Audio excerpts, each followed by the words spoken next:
सोने चांदी गलाई बांधव ज्वेलर्स व मायक्रो रिफायनर्स या संघटनेच्या कार्यक्रमासाठी या व्यासपीठावर उपस्थित असलेले मंत्रिमंडळातील माझे सहकारी आदरणीय जयकुमार गोरे साहेब, व्यासपीठावर उपस्थित असलेले या विभागाचे खासदार आदरणीय विशालदादा पाटील, माजी मंत्री बाळासाहेब पाटील, खास करून ज्यांनी या कार्यक्रमाला येण्याचा आग्रह केला ते सुहास भैया बाबर, माजी खासदार संजय काका पाटील, दिलीपजी येळगावकर साहेब, सतीशजी साळुंखे, गणपतरावजी पुदाळे, उदयजी शिंदे, प्रकाशजी पाटील, व्यासपीठावरील सर्व सन्माननीय मान्यवर आणि मोठ्या संख्येने उपस्थित माझे गलाई बांधव बंधू आणि भगिनींनो, मी सर्वप्रथम आपल्या सगळ्यांना मनापासून धन्यवाद देतो की एका चांगल्या कार्यक्रमाला उपस्थित राहण्याची संधी राज्याचा मंत्री म्हणून मला दिली. आणि नुसती संधी दिली नाही तर सोन्यासारख्या लोकांनी सोन्याची शाल माझ्या अंगावर पांघरली. त्याच्यामुळं आता तुमची जी काही कामं आहेत ती कामं करण्याची वकिली गोरे साहेबांनी तर स्वीकारलेलीच आहे, पण जर काय मदत लागली तर त्यांचा ज्युनियर वकील म्हणून मी देखील काम करायला तयार आहे. मगाशी त्यांनी हे देखील सांगितलं की तुम्ही देशाच्या ज्या ज्या गावांमध्ये काम करता, ज्या ज्या शहरांमध्ये काम करता, तिथं अतिशय प्रामाणिकपणानं काम करता. लाखो रुपयाचं, कोट्यावधी रुपयाचं सोनं हातामध्ये असताना देखील माझ्या महाराष्ट्राचा असलेला जो संस्कार आहे प्रामाणिकपणाचा, हा जगभर नेण्याचं काम तुमच्यासारख्या गलाई बांधवांनी केलंय. याचा सार्थ हा अभिमान आम्हाला सगळ्यांना आहे. पण हे सगळं सांगत असताना गोरे साहेब हे देखील म्हणाले की निवडणुकीपर्यंत आम्ही किती कामं केली, किती रस्ते केले, किती पाण्याच्या योजना केल्या, आणि त्याच्यानंतर गलाई बांधव जर इथं आला तर आमचा कार्यक्रम करूनच जातो. तुमची आदरयुक्त दहशत किती आहे बघा. व्यासपीठावरच्या सगळ्या लोकांनी सगळे पक्ष बाजूला सोडून आज तुमच्या दर्शनाला ते इथं आलेले आहेत. त्याला म्हणतात आदरयुक्त दहशत. मी जर आलो नाही तर गलाई बांधव माझ्या मतदारसंघामध्ये माझं काय करतील, हा काल रात्री त्यांनी झोपताना विचार केला सगळ्यांनी, आणि आज सगळे व्यासपीठावर एकत्र आहेत. एवढंच नाही तर आम्ही सगळ्यांनी मिळून एकत्र दिवे लावलेले आहेत, म्हणजे दीप प्रज्वलन केलेलं आहे. त्याच्यामुळं मला असं वाटतं की महाराष्ट्रातला असा पहिला कार्यक्रम असेल की आम्ही सगळे मतभेद बाजूला ठेवून तुमच्यासाठी एकत्र आलेलो आहोत. मला इथे आवर्जून अनिल बाबर साहेबांची आठवण येते, कारण राज्याचा उद्योगमंत्री म्हणून मी देशाच्या अनेक राज्यांमध्ये जातो आणि गोरे साहेबांनी सांगितलेली वस्तुस्थिती खरी आहे. माझ्या आयुष्यातला पहिला प्रसंग मी आपल्याला सांगतो. मी मेंगलोरला गेलो होतो आणि मेंगलोरला एका हॉटेलात राहण्याची माझी व्यवस्था केलेली होती.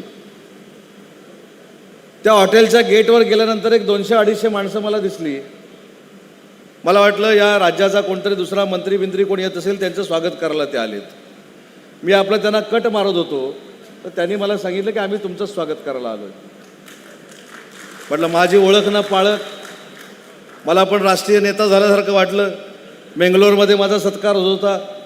पण नंतर त्यांनी मला सांगितलं की आम्ही अनिल बाबर साहेबांच्या मतदारसंघातले आहोत.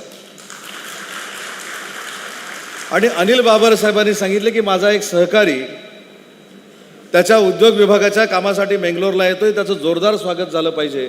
माझ्या आयुष्यात देशाच्या दुसऱ्या राज्यामध्ये सगळ्यात मोठं जर स्वागत कोणी केलं ते तुम्ही केलेलं स्वागत होतं, आणि त्याची जाणीव ठेवून या कार्यक्रमाला मी उपस्थित आहे. बरं, निमंत्रण द्यायची पण काहीतरी पद्धत असते. सुहास भैया माझ्याकडे आले, बरं येणार काय विचारायची पद्धतच नाही. तुम्ही आलंच पाहिजे, आणि आला नाही तर तुमचा आणि माझा वाद होईल. हे कशासाठी? तुमच्यासाठी. आणि म्हणून मला असं वाटतं की सुहासभाई यांची निवडणूक देखील मी अतिशय जवळून बघितलेली आहे. सुहासभाई यांच्या देखील निवडणुकीमध्ये तुम्ही जी काही ताकद उभी केलेली होती, हे मी पक्ष म्हणून सांगत नाही, परंतु एखाद्या व्यक्तीला जर विधिमंडळामध्ये पाठवायचं असेल तर ते देखील तुम्ही कसं करू शकता हे मी माझ्या डोळ्यांनी बघितलेलं आहे. त्याच्यामुळं तुमची ताकद ही आम्हाला सगळ्यांना माहिती आहे. पण मला असं वाटतं की आपण हा पारंपरिक व्यवसाय जो आहे हा नक्की वाढवला पाहिजे, परंतु या पारंपरिक व्यवसायाकडनं आधुनिक व्यवसायाकडे देखील गेलं पाहिजे. मी आता सुहासजींना असं सांगतो की राज्याचा उद्योगमंत्री असल्यामुळं तुमच्या या सेक्टरमध्ये देखील काम करण्याची मला संधी मिळते. आपल्याला आठवत असेल, 1-1.5-2 वर्षापूर्वी सरकारवर आणि माझ्यावर फार मोठ्या पद्धतीनं टीका झाली. आणि ती टीका काय होती तर या महाराष्ट्रातला जेम्स अँड ज्वेलरीचा प्रकल्प सुरतमध्ये गेला, गुजरातमध्ये गेला. पण मी अभिमानानं सांगतो, तो कदाचित अपप्रचार हा राजकारणासाठी होता असेल, पण या देशातलं सगळ्यात मोठं जेम्स अँड ज्वेलरी पार्क जर कुठं होत असेल तर ते महाराष्ट्रामध्ये होतं आहे, नवी मुंबईमध्ये होतं आहे, जिथं पगाराला आपला मुलगा गेल्यानंतर तो पगार 25,000पासून 4 लाखापर्यंत असणार आहे. एवढं मोठं जेम्स अँड ज्वेलरी पार्क हे आपल्या नवी मुंबईमध्ये आपण करतोय. मी आधुनिकता जी म्हटली, आपण या सेक्टरमध्ये देखील काम करायला सुरुवात केली पाहिजे, कारण तुमचा पाया तो आहे. तुम्ही अतिशय चांगल्या पद्धतीनं सोनं वितळवता, त्याचं शुद्धीकरण करता, त्याच्यातनं दागिने निर्माण करता. या सगळ्या गोष्टी तुमच्याकडे उपजत आलेल्या आहेत. आणि म्हणून याच्या पुढं जाऊन आपल्या आता पुढच्या पिढीला आहे त्याच्यापेक्षा 4 पैसे मिळाले पाहिजेत, यासाठी आपण सगळ्यांनी मिळून प्रयत्न करणं गरजेचं आहे. मी तर संजय काका इथे आहेत, विशालदादा इथं आहेत, सुहास भैया इथं आहेत, गोरेसाहेब तुम्ही आहात, सतीशजी तुम्ही आहात, बाळासाहेब तुम्ही आहात आणि अध्यक्ष देखील आहेत. मला आपल्याला एक विनंती करायची आहे. भविष्यामध्ये आज आपण असं सांगतो की माझा माणूस बेंगलोरला आहे, माझा माणूस बेंगलोरला आहे, माझा माणूस काश्मीरला देखील आहे. ज्यावेळी काश्मीरला जायला लोक घाबरत होती, त्यावेळी माझा हा गलाई बांधव लाल चौकामध्ये जाऊन दुकान टाकणारा होता. हे धाडस देखील तुम्ही सगळ्यांनी मिळून केलेलं आहे. आणि म्हणून मला असं वाटतं की माझ्याकडे MIDC आहे. भविष्यामध्ये ज्या काही MIDC या परिसरामध्ये होतील, तिथं या माझ्या सगळ्या लोकांसाठी जर क्लस्टर करायचं असेल तर ते क्लस्टर करण्याची देखील तयारी माझी आहे. माझा बांधव इथंच थांबला पाहिजे, इथंच त्याने सोन्यावर प्रक्रिया केली पाहिजे आणि जगातलं सोनं या सांगलीमध्ये आलं पाहिजे, साताऱ्यामध्ये आलं पाहिजे. अशी भूमिका भविष्यात जर तुम्हाला घ्यायची असेल तर माझा उद्योग विभाग 100% तुमच्यासोबत आहे. अजून एक महत्त्वाची गोष्ट मी आपल्याला सांगतो. अध्यक्षांनी सांगितलं की कर्ज मिळत नाही, अजून काय काय होत नाही. मी अध्यक्ष साहेब तुम्हाला शब्द देतो, माझ्याकडे मुख्यमंत्री रोजगार निर्मिती योजना नावाची एक योजना आहे. काल परवाच आम्ही त्यांचं लिमिट 1 कोटी रुपये केलेलं आहे. 17% त्याच्यावर सबसिडी मिळते. आज मी आपल्याला आवर्जून सांगतो, तुम्हाला जर आवश्यकता असेल तर तुमचा व्यवसाय देखील मुख्यमंत्री रोजगार निर्मिती योजनेमध्ये आणला जाईल आणि त्याच्यातनं 17% तुम्हाला सबसिडी दिली जाईल. त्याला स्मॉल स्केलचा दर्जा द्यायचा असेल तर स्मॉल स्केलचा दर्जा देखील या संपूर्ण व्यवसायाला दिली जाईल.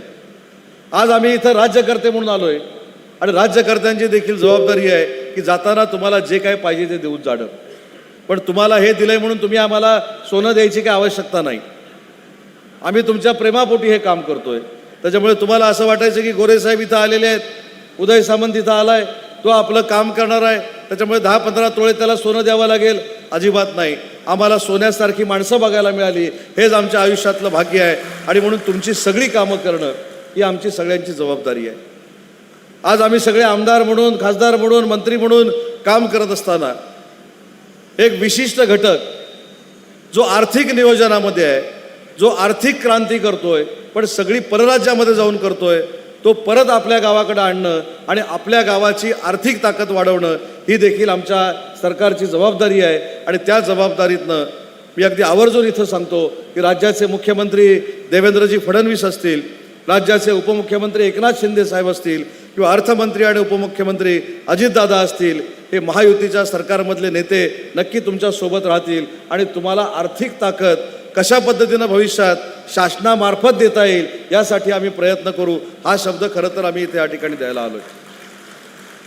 आज नव्यानं ही संघटना उभी राहते. ही संघटना 2011 साली माझ्या माहितीप्रमाणे पहिल्यांदा विट्यामध्ये उभी राहिली आणि आता त्याचं रूपांतर राज्य पातळीवर आणि देश पातळीवर होतं आहे.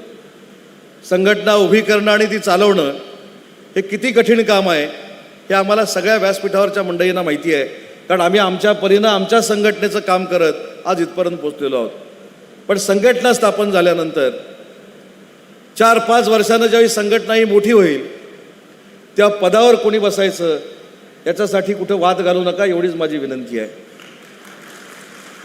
आणि त्या पदावर बसण्यासाठी ज्या ज्या काही गोष्टी कराव्या लागतात त्या आपल्या क्षेत्रामध्ये येऊ नये ही देखील माझी आपल्याला विनंती आहे.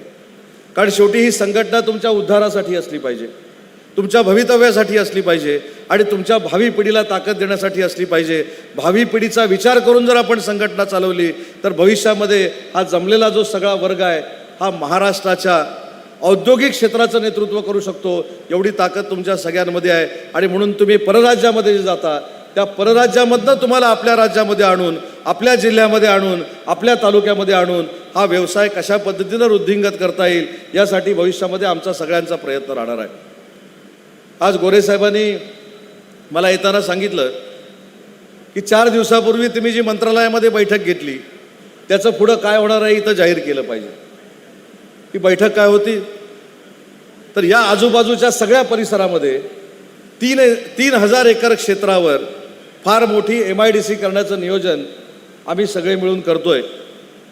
मी आणि त्यांनी हे देखील ठरवलं आहे की देशाचे केंद्रीय मंत्री पियुष गोयल साहेबांची वेळ घेऊन पुढच्या 15 ते 20 दिवसामध्ये मसवड MIDCला मुहूर्त स्वरूप आणण्यासाठी दिल्लीमध्ये जरी जावं लागलं तरी आम्ही दिल्लीमध्ये जाणार आहोत.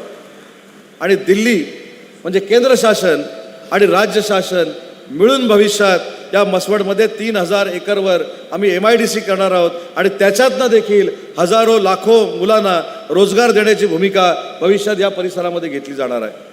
त्याच्यामुळे शेवटी मुलं आपल्या समोर राहिली पाहिजेत, आपल्या डोळ्या देखत त्यांना नोकरी मिळाली पाहिजे, त्यांचं शिक्षण झालं पाहिजे. ही पालकांची जी इच्छा असते ती पूर्ण करण्याचं काम राज्याचा उद्योगमंत्री म्हणून करण्याचा मानस माझ्यासारख्या कार्यकर्त्याचा आहे आणि त्याच्यामध्ये व्यासपीठावरच्या सगळ्याच मंडळींचं मला सहकार्य मिळतं. आताच मला सुहासभाई यांनी सांगितलं, विशालदादांनी सांगितलं की सांगलीच्या विमानतळाच्या संदर्भामध्ये देखील बैठक घेणं आवश्यक आहे. मी आज आपल्याला शब्द देतो, विमानतळ करणं काय माझ्या हातात नाही, पण विमानतळाची बैठक लावणं माझ्या हातात आहे. आणि ती बैठक आपल्या सर्व पक्षीय नेत्यांना बरोबर घेऊन पुढच्या महिन्याभरामध्ये माझ्या दालनामध्ये लावली जाईल, हा देखील शब्द विशालदादा मी आपल्याला देतो. कारण शेवटी विकास जर करायचा असेल तर विकास करत असताना आपण सगळे एकत्रपणाने जर विकास केला तर खऱ्या अर्थानं त्या राज्याचा, त्या जिल्ह्याचा आणि त्या तालुक्याचा विकास होत असतो. माझ्यासारखा कार्यकर्ता पश्चिम महाराष्ट्रामध्ये जेव्हा येतो ते कुठंतरी आमच्या मनाला खंत वाटते बाळासाहेब की आम्ही कोकणामध्ये राजकारण करतो, आम्ही जिल्ह्यांमध्ये आमचं राजकारण करतो, परंतु आमच्या जिल्ह्यांमध्ये, आमच्या तालुक्यांमध्ये आम्ही सहकार रुजवू शकलो नाही. कोकणामध्ये सहकार रुजला नाही, परंतु माझ्यासारख्या कार्यकर्त्याने परवा एका कार्यक्रमाला मी साताऱ्यामध्ये आलो होतो आणि साताऱ्यातनं रत्नागिरीला गेल्यानंतर पहिलं काम जर काय केलं असेल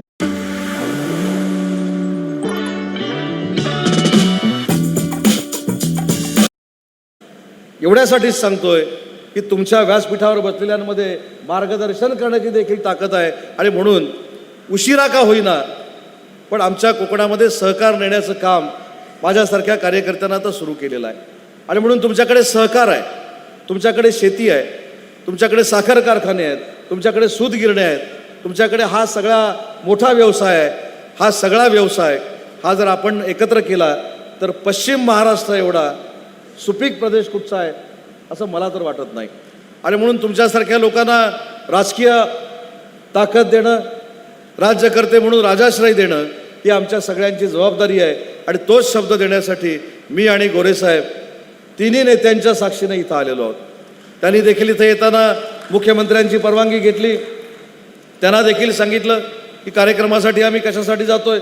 मी देखील एकनाथ शिंदे साहेबांना सांगितलं, आम्ही दोघांनी मिळून अजितदादांना सांगितलं, या तिघांनी एकमतानं सांगितलं की ज्या घटकासमोर तुम्ही जाताय त्या घटकाच्या अडीअडचणी दूर करण्यासाठी महाराष्ट्र राज्याचं महायुतीचं सरकार हे कटिबद्ध आहे, आम्ही कुठेही मागं हटणार नाही, हा शब्द देखील तिघांनी देऊन आम्हाला या व्यासपीठावर पाठवलेला आहे. आणि म्हणून आता तुमची देखील जबाबदारी आहे तुमची देखील काही कर्तव्य आहेत. या गोष्टीचा जर पाठपुरावा करायचा असेल तर तो फक्त राज्यकर्त्यांवर सोडून चालणार नाही. याच्यासाठी तुम्ही संघटनेनं देखील पुढाकार घेतला पाहिजे. संघटनेनं देखील मुंबईला आलं पाहिजे. वेळ पडल्यास तुमचे दिल्लीचे देखील प्रश्न आहेत. मी आणि गोरेसाहेब, सुहास भैया असतील, आम्ही सगळे वेळ पडल्यास आम्ही तुम्हाला दिल्लीला पण घेऊन जाऊ. पण या सगळ्यासाठी तुम्ही पाठपुरावा केला पाहिजे आणि पाठपुरावा जर आपण केला तर त्याचं फलित चांगलं मिळतं, हे आमच्या सगळ्यांचा अनुभव आहे. आणि यासाठीच मला असं वाटतं की आजचा जो पहिला आपला मेळावा आहे, पहिली आपली सभा आहे, ही पुढच्या वर्षी ज्यावेळी आम्ही सभा घेऊ त्यावेळी तुमच्या सगळ्या सभासदांनी सांगितलं पाहिजे की ज्या लोकप्रतिनिधींना, ज्या मंत्र्यांना तुम्ही व्यासपीठावर आणलं होतं त्या मंत्र्यांनी तुमचं 50% तरी काम केलं, हे पुढच्या वर्षी तुमच्या मेळाव्यामध्ये या सगळ्या लोकांनी तुम्हाला सांगितलं पाहिजे. आणि यासाठी आम्ही सगळे तुमच्या सोबत आहोत. एवढीच ग्वाही या कार्यक्रमाच्या निमित्तानं मी आपल्याला देतो. पुन्हा एकदा आपल्या सगळ्यांचे आभार मानतो की आपण आम्हाला दोन्ही मंत्र्यांना या ठिकाणी बोलवलं, आमचा आदर सत्कार केलात, त्याबद्दल देखील धन्यवाद देतो. आणि आमच्या दोघांचा जो सत्कार केला आहे त्याच्याबद्दल तुम्हाला पश्चाताप देखील होणार नाही आणि तो फुकट देखील जाणार नाही, याची ग्वाही या कार्यक्रमाच्या निमित्तानं देतो आणि थांबतो. जय हिंद, जय महाराष्ट्र. धन्यवाद सर. आपण आलात, आपल्या शुभ हस्ते उद्घाटन केलं आणि मार्गदर्शन केलं.